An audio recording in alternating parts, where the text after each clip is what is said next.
November 7కి మన వందే మాతర గీతం 150 సంవత్సరాలు పూర్తి చేసుకుంటుంది. ఈ సందర్భంగా అసలు వందే మాతర గీతానికి సంబంధించిన వాస్తవాలు ఏంటంటే 1870లో మొట్టమొదటిసారిగా బంకిం చంద్ర చటర్జీ గారు ఆనందమఠం అనే వారి నవలలో వందే మాతర గీతాన్ని రాయడం జరిగింది. ఆ తర్వాత 1896లో రవీంద్రనాథ్ ఠాకూర్ గారు కలకత్తాలో జరిగిన సమావేశంలో మొదటిగా ఈ గీతాన్ని పాడడం జరిగింది. తర్వాత 1905 బెంగాల్ విభజనకు తీవ్రంగా వ్యతిరేకిస్తున్నటువంటి సమయంలో మొత్తం జాతినంతా ప్రేరేపించే విధంగా ఈ పూర్తి వందే మాతర గీతం ఇప్పుడు మనం పాడుకుంటుంది కాదు, బ్రిటిష్ వారు ఏదైతే అణచివేసి లేదంటే దాన్ని నిషేధించినటువంటి పూర్తి వందే మాతర గీతం గురించి నేను మాట్లాడుతున్నాను. సో 1905లో మన జాతిని ప్రేరేపించడానికి ఇది ఎంతో ఉపయోగపడింది. ఆ తర్వాత 1923 అంటే తర్వాత బ్రిటిష్ వారు దీన్ని నిషేధించారు.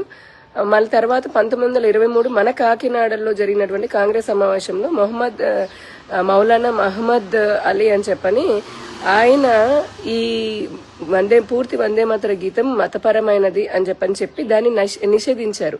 అంతకు ముందు వరకు కూడా మతంతో సంబంధం లేకుండా సిక్కులు, ముస్లింలు, హిందువులు, జైన్లు అందరూ కూడా ఈ పూర్తి వందే మాతర గీతాన్ని పాడేవారనమాట. కానీ మొట్టమొదటిగా 1923 కాకినాడలో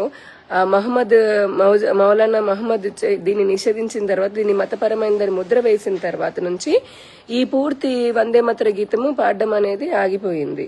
ఆ తర్వాత బ్రిటిష్ వారు దీన్ని మళ్లీ నిషేధించారు. తర్వాత స్వాతంత్రం వచ్చిన తర్వాత కూడా జవహర్ లాల్ నెహ్రూ, ఆ తర్వాత ఆజాద్ వీళ్ళందరూ కూడా ఏం చేశారనంటే ఇది మతపరమైంది అని చెప్పి మన పాఠశాలల్లో కానీ, కళాశాలలో కానీ, ప్రభుత్వ కార్యాలయాల్లో కానీ పూర్తి వందే మాతర గీతాన్ని పాడకుండా 2 పంక్తులు ఇప్పుడు మనం పాడుకుంటున్నటువంటి వాటిలో కుదించారనమాట.